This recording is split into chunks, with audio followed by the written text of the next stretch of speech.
Graça e paz, aqui é o pastor Igor Marçal. Você está no Café com Palavra e nós estamos aqui no nosso capítulo, nessa temporada, falando sobre o espírito da murmuração. Então, fica conosco e acompanha essa segunda aula, esse segundo bate-papo sobre esse tema tão interessante, né? Comigo aqui, pastor Zait. Nós estamos nesse papo aqui sobre esse espírito de murmuração, pastor Zati. Eu quero começar com um texto aqui de Tiago, capítulo 5, verso 9, que diz assim: Irmãos, não vos queixeis uns contra os outros, para que não sejais condenados. Eis que o juiz está à porta. A queixa é uma manifestação da maledicência, né? Esse comportamento é uma enfermidade da alma, certo? Que abre brechas para um conjunto de comportamentos disfuncionais, que são corrosivos, eles destroem a felicidade, destroem a paz. Então, a queixa é uma manifestação, tá, da maledicência. E quanto à maledicência, Paulo vai nos falar o seguinte lá em Colossenses 3:8. Agora, porém, despojai-vos igualmente de tudo isso. Olha o que ele vai mandar a gente se despojar: ira, indignação, maldade, maledicência, linguagem obscena do vosso falar. O que a gente vê aqui? Bom, dentro do ambiente do aspecto da murmuração, a queixa, que é uma forma de murmuração, ela está aí como uma manifestação da maledicência. A maledicência é um do conjunto, né, dessas coisas aqui que Paulo está dizendo, olha, é necessário que a gente venha se despojar, né? Como é importante, assim, né, pastor Zait, a gente entender que esse tipo de perfil e de comportamento, a gente precisa se despojar disso, né?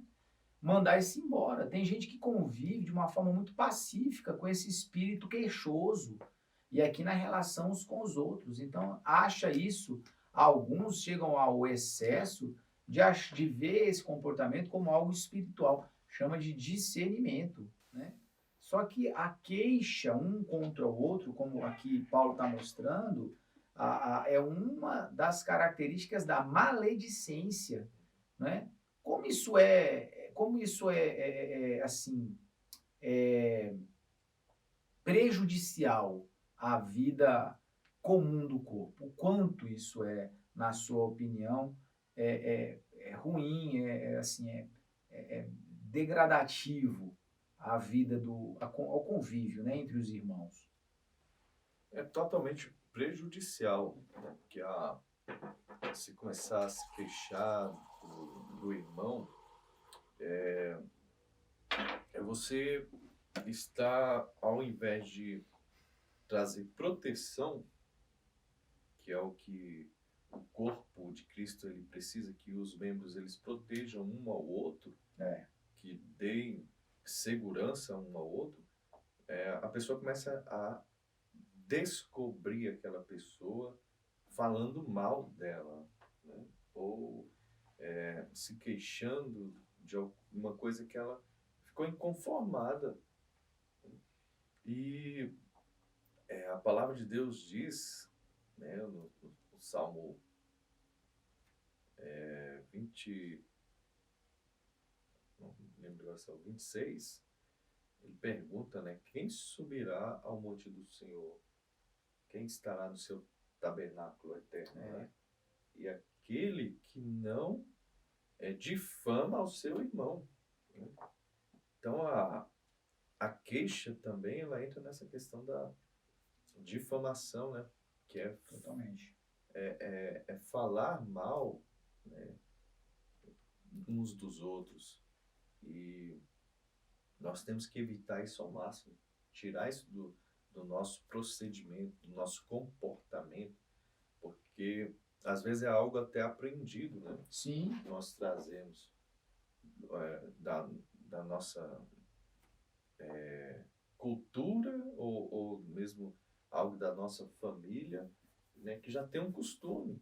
E as coisas que nós estamos acostumados, elas são muito difíceis da gente perceber que estão erradas. Verdade. Então a gente precisa, se é um comportamento, a gente precisa modificá-lo, despojar disso, né, como Paulo diz. É muito interessante porque é o seguinte, no processo do discipulado, a gente se dispõe a ajudar, evidentemente, as pessoas a melhorarem comportamentos que elas estão tendo que não é um bom comportamento. Então, por exemplo, se você tá, a pessoa às vezes ela tem um comportamento, sei lá, de ela, a maneira dela se proceder é um tanto grosseira, a fala dela grosseira, a maneira dela gesticular. No discipulado a gente aponta, olho no olho, fala, olha, não tá bom esse comportamento seu. Às vezes a sua atitude, ela tá passando uma pessoa grosseira na maneira de falar, na forma de expressar, você tem que corrigir isso. Não é disso que a gente está falando. A queixa, né, que o pastor Zayt está pontuando aqui, essa situação, é assim, eu estou vendo o meu irmão falhar em algum determinado comportamento dele, e eu não vou para ele, falar com ele para que ele melhore, para tentar ajudá-lo a melhorar. Não, eu começo a reclamar dele para outra pessoa. Nossa, esse irmão com esse comportamento, com essa atitude. Olha aquele outro irmão, sabe? O tempo inteiro ele deixa copo no chão, ele não pega o copo e não joga no lixo. Então eu começo a me queixar do comportamento daquele irmão, mas eu não falo com ele, né? Porque é com ele que eu tenho que falar, não é com o outro, ficar me queixando aqui pro terceiro. Não, é nele. Ô irmão, quando você tomar água, não esquece o copinho não, né? Por quê? Porque outra pessoa vai ter que pegar esse copo seu aí. Então quando você beber a aguinha, leva o copinho para no lixo. Ou traz uma garrafinha de casa, que você não precisa colocar copo no lixo. Então vai no seu irmão, vai conversar com ele. Essa necessidade não, mas esse comportamento de ficar procurando um terceiro para poder falar, é disso que o Paulo está falando aqui. Então eu não estou interessado na mudança do comportamento do meu irmão, por amor, cara, tem que ajudar ele a melhorar, tem que ajudar ele a ver o que ele não está vendo. Não, não. O meu interesse é só ficar olhando, avaliando, para poder depois ficar comentando com outras pessoas o que aquela pessoa está fazendo ou deixando de fazer, né? Então, isso é ruim e é perigoso. Só que o problema maior disso aí é o seguinte, pastor Zay, que a maledicência, ela rende um pacote. Esse pacote aí tem outros comportamentos que caminham todo mundo junto. É igual, sabe, aquele grupinho que não desliga um do outro, tá todo mundo junto lá caminhando. Então, é isso aí. E a maledicência, ela vem com outras quatro situações. E a primeira é a ira. Paulo fala lá no Colossenses, né? Essa ira, a palavra orge, no grego, ela traz o entendimento da seguinte situação: é uma raiva como disposição natural. É aquilo que eu chamo de mau humor crônico. Por quê? Porque ele é sem motivo, ele não tem uma causa aparente e nem suficiente para se manifestar. Porque, assim, a questão de mau humor, às vezes a pessoa não dormiu bem ou acordou de uma forma, enfim, que não era legal, ou durante o dia acontece alguma coisa, você ter momentos de mau humor é normal, é aceitável, né? Não tem assim, não é uma coisa, isso você tem um problema. Não. Mas o mau humor crônico é um problema. Tipo uma coisa recorrente que não tem uma razão. É uma disposição natural, mal-humorada, agressiva, né? Então, isso não é bom, né? Isso não é bom. Esse tipo de perfil de comportamento aí, né? Não é uma coisa interessante, né? E tem que ser tratado, né? O mau humor crônico, né? E aí eu vou deixar aqui para você comentar, pastor, a indignação. O entendimento aqui da palavra, ira, já falei, a indignação seria uma fúria que ferve de forma imediata, mas logo se acalma. Foi lá, voltou. Lá e voltou. Como isso é prejudicial na vida de uma pessoa, pastor? É uma instabilidade emocional, né? Então, pessoa pode estar acumulando, né, várias insatisfações e aí não trata. E aquilo precisa ter uma válvula de escape. E muitas vezes é a questão da maledicência que vai se manifestar, né, em comentários, né, com os outros que são maldosos sobre uma outra pessoa. Sim. Né? E às vezes é aquela questão o senhor deu exemplo na prática aí, um copo, tá? O irmão deixou ali um copinho fora do lugar, não jogou no lixo. É uma coisa que é uma boa prática pegar o copo e jogar no lixo. Mas aquilo é uma coisa muito pequena, né? Às vezes no nosso relacionamento, para a gente tratar aquilo dando uma... Como se fosse o fim do mundo, né? Se fosse um fim do mundo, trazendo para supervalorizando aquela, né, situação que é detalhe, né? Que é uma coisa pequena e aí criando, como dizem, uma tempestade num copo d'água. Mas é porque a pessoa já está, né, somatizando várias insatisfações ali dentro do coração e aí dá esses picos, né? De repente a pessoa às vezes solta uma palavra bem ríspida ou tem que saciar aquela vontade de espalhar para os outros aquela crítica sobre a pessoa, porque ela não consegue se conter, né? Às vezes ela vem aquela fúria incontida e ela precisa extravasar aquilo, jogar aquilo para fora rapidamente e depois se acalma, né? Quando vai ver, como o Tiago diz, né? A língua, ela é um fogo incendiário, né? É verdade. Então tem que ter controle, porque depois que saiu a palavra da boca, já era. A gente realmente é uma realidade, né? A gente vê que as pessoas às vezes estão andando já né, no limite, né? E qualquer situaçãozinha, detalhezinho que acontece, já não existe mais ali uma capacidade de absorção, de longanimidade, porque ela já está naquele ponto limiar ali, de um limite, não justifica, mas é a razão de muitas vezes isso acontecer. E isso aí abre porta gigantesca para a murmuração, né? Uns com os outros. Então, a gente tem que tomar cuidado com essa indignação, com esse comportamento. E a gente está pontuando aqui é para você olhar para você e perceber, talvez, alguns desses comportamentos aí manifestando.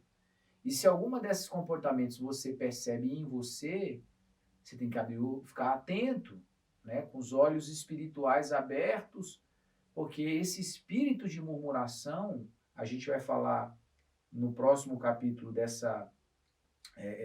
desse tema aqui, a respeito das consequências da murmuração na vida de alguém, né? Então, bom, vamos avançar aqui.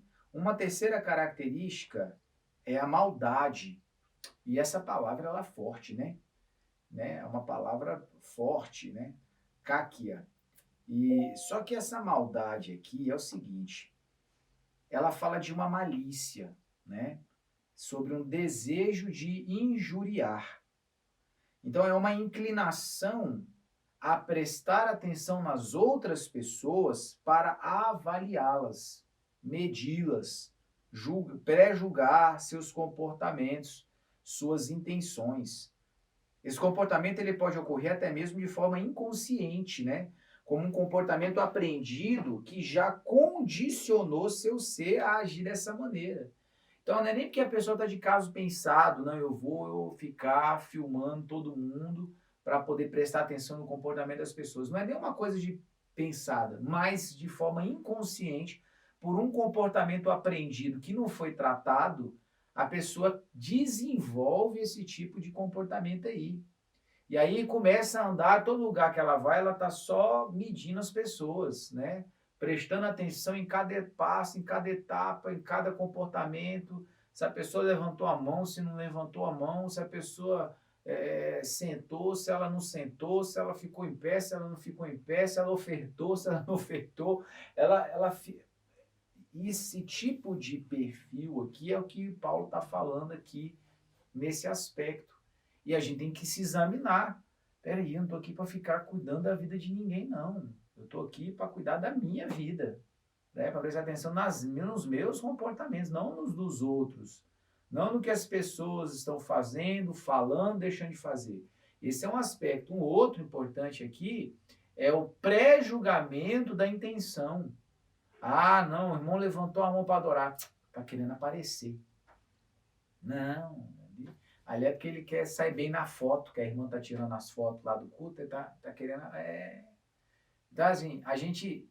Irmão, esse lugar é um lugar perigoso? É ou não é, pastor Zaid? Paulo lá em 1 Coríntios, né? 13, falando da questão do amor, ele fala que o amor ele não cria suspeitas de mal, maldosas, né? Ele não cria suspeitas, esses pré-julgamentos do que a pessoa pode estar pensando, em ter intencionada. A gente não julga isso. A gente tem que se livrar desse tipo de atitude no nosso dentro do nosso interior. Porque isso é muito prejudicial, né? A pessoa acaba tornando um círculo vicioso, né? Ela fica viciada, ela fica presa naquele tipo de comportamento e ela vai no automático já, né? Vai no automático. Vai no automático e quando ela toma conta de si, ela está enferma dentro, né, do coração e isso pode gerar uma amargura, né?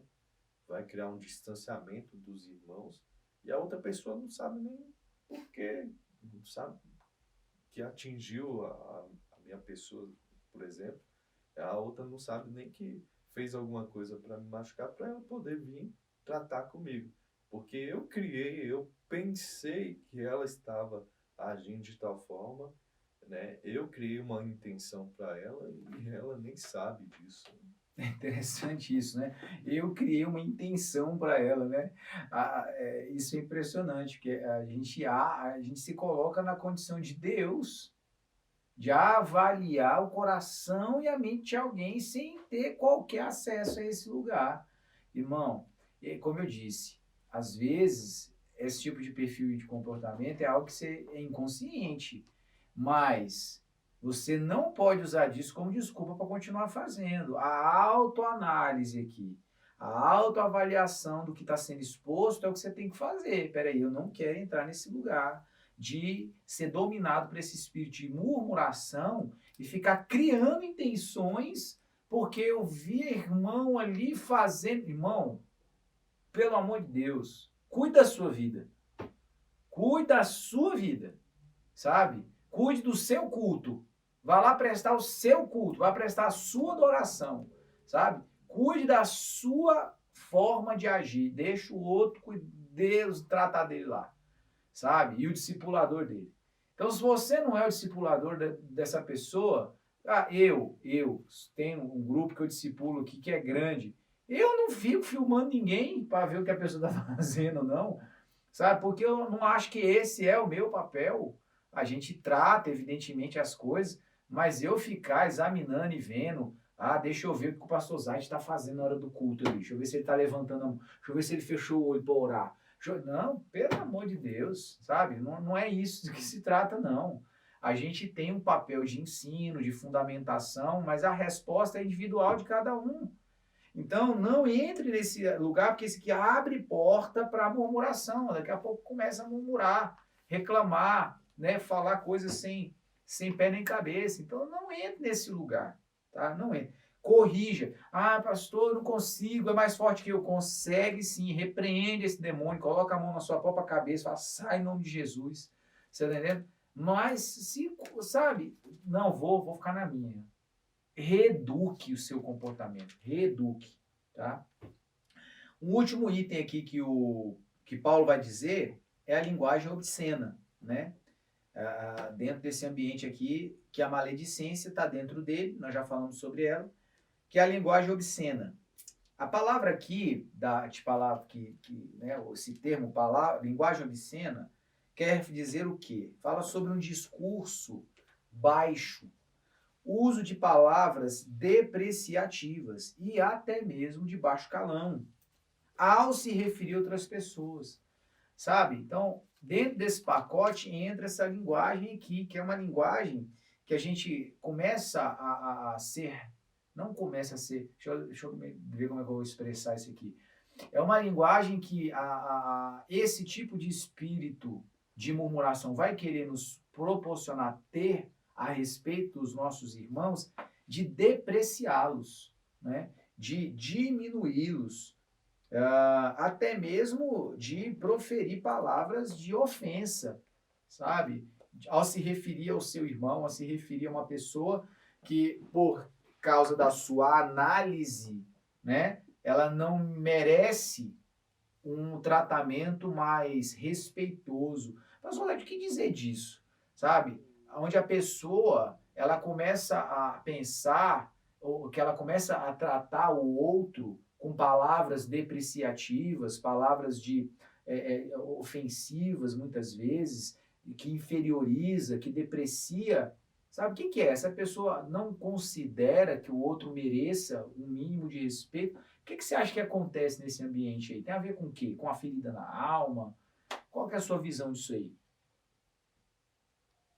É uma questão bem complicada, né? Porque às vezes uma pessoa se ofendeu, ela se ofendeu, e pode ser que não haja um motivo da outra parte ter dado motivo para ela ter se ofendido, né? E quando a gente se ofende, é a gente mesmo que está se ferindo.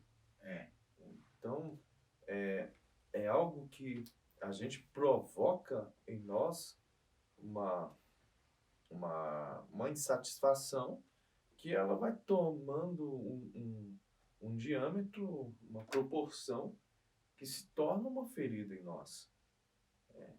E como tratar isso? A pessoa tem que tomar consciência de que é ela mesma que está se ferindo.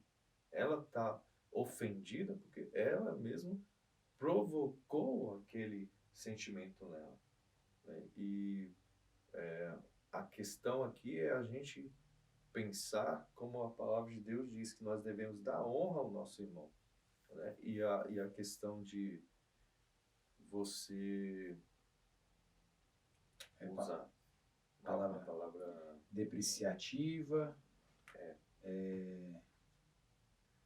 de baixo calão, de ofensa. Essas ofensas, elas são injúrias, né? Injúrias. Então, a injúria, ela sempre diminui, desqualifica a outra pessoa. Nós devemos trazer palavras que possam dar honra para o nosso irmão. Se não temos nenhuma elogio, é melhor evitarmos comentário, falar daquela pessoa. Se não podemos elogiá-la, então fiquemos com a nossa boca fechada a respeito daquela pessoa. Porque senão, se a gente soltar, né, do coração procedem, né, muitos pecados, como disse Jesus. Então, tá no coração da gente. Cada um aqui está sujeito a, no seu coração, virem vários tipos de intenções ali, né, que não são boas. Mas a gente não pode deixar isso sair para fora pela língua ou pelo comportamento, né? A gente tem que pedir ao Espírito Santo para travar isso e tem que matar essas raízes más aqui no coração, né? Porque elas vão, às vezes, até impedir de nós sermos abençoados por Deus, de vivermos o que Deus tem de melhor para nós. Nessa própria questão de estar injuriando o irmão, falando coisas que diminuem aquilo que Deus pensou a respeito dele, que Deus planejou para a vida dele, a gente vai entrar num esquema de amargura, né? E a amargura, ela é algo que impede até que as nossas orações sejam ouvidas por Deus. Quem está ferido, fere, né? Então, assim, a pessoa quando começa a ter esse tipo de perfil de ofender o outro, diminuir o outro, desqualificar o outro, o que ela está mostrando ali? Ela está mostrando o coração dela que está ferido. Porque quem está em paz e consigo mesmo, e a sua alma está curada, ela não tem, não sabe, ela não se porta dessa forma, né? O coração, quando ele está curado, quando ele está, enfim, alinhado nesse sentido, quando ele não está enfermo, o que ele propaga é o amor de Jesus, a misericórdia. Então, você tem que examinar o seu coração nesse sentido, sabe? Nossa, toda vez que eu falo do A, do B, do C, de alguém, a maneira com que você fala da pessoa vai revelar como está o seu estado de coração, de espírito. Então, a maneira com que eu, sabe, olho para as pessoas, identifico as pessoas, é exatamente a maneira como eu estou. Por isso que Jesus foi muito enfático em dizer, ó, ame o seu próximo como a si mesmo. Porque se você está a ferir o próximo, por que você está ferido? Entende? Então, você acaba propagando, replicando a sua própria condição interior. Então, isso tem que fazer você se alertar aí. Peraí, por que eu estou assim? Por que eu estou falando dessa forma do outro? Não importa se ele errou, se ele falhou, se ele fez por merecer ou não fez por merecer. Não tem a ver com isso, tem a ver comigo. Tem a ver com eu, sabe, como eu reajo às coisas que estão ao meu redor. Não é? Porque se eu sou refém da circunstância, eu estou completamente perdido na minha vida. A nossa vida, deixa eu deixar uma palavra para o seu coração aqui, ó, não seja refém da circunstância. Se você está sendo refém, o que é ser refém da circunstância? Não, se as coisas ao meu redor estão favoráveis, eu estou de um jeito. Se as coisas ao meu redor aparentam algum tipo de problema, de desafio, eu já mudo completamente. Então, essa mudança de acordo com a circunstância externa mostra que internamente eu estou desequilibrado, internamente eu estou desajustado. Porque quando internamente eu estou resolvido, não interessa o que ao meu, como o meu meio, como as coisas ao meu redor vão estar. Eu continuo alicerçado na fé, eu continuo alicerçado no amor, eu continuo alicerçado nas promessas de Deus, eu continuo com a mesma disposição de espírito, com variações a nível de emoção pequenas, que é normal. Tá? Não estou dizendo aqui, querido, que não vai ter um momento em que você não vai chorar, ou que você não vai se chatear, mas esses variantes serão mínimos, serão variantes assim, que para alguns vai ser até despercebido, para alguns vai passar despercebido. Mas não tem problema ter. Agora, eu estou falando de distúrbios que se tornam disfuncionais. É uma coisa que está passando do ambiente da normalidade. É como a gente falou lá no início. É um mau humor inexplicável. É um comportamento agressivo que não acaba nunca, que é da hora que acorda, da hora que dorme. É uma maneira de pico de indignação que não tem, sabe, não tem justificativa. Sabe? Então eu estou falando dessas coisas, é uma linguagem que não se justifica, que não se fundamenta, porque ali, aquela pessoa que está na minha frente, por mais erros que ela tenha, é um ser humano. Foi criada a imagem e semelhança de Deus. Não é? Existe um espírito nela ali, adormecido talvez, sim, mas existe, está lá. Então, no mínimo dos mínimos, respeito. No mínimo. Tem que gostar de todo mundo, não é? Amor é diferente de gostar, é diferente, tá? Então, mas respeito eu tenho que ter por qualquer tipo de criatura de Deus, qualquer respeito, sabe? Então, o mínimo do mínimo, é isso. Às vezes você precisa passar por cura, tem que ser curado, sua alma curada. Pronto, foi curado? Foi. Está curado, cicatrizou, pedi perdão, liberei perdão, confessei, resolvi. Resolveu? Resolvi. Então agora vamos mudar o comportamento aprendido, porque é outro papel. O comportamento aprendido é outro aspecto que aí é mecânica, tá? É mecânica. É dia após dia você ali reeducando a sua maneira de se comportar. Mas isso é só depois do processo de curar. O pastor Zayt quer comentar algo aí para fechar? Só dizendo que essa questão da maledicência, né?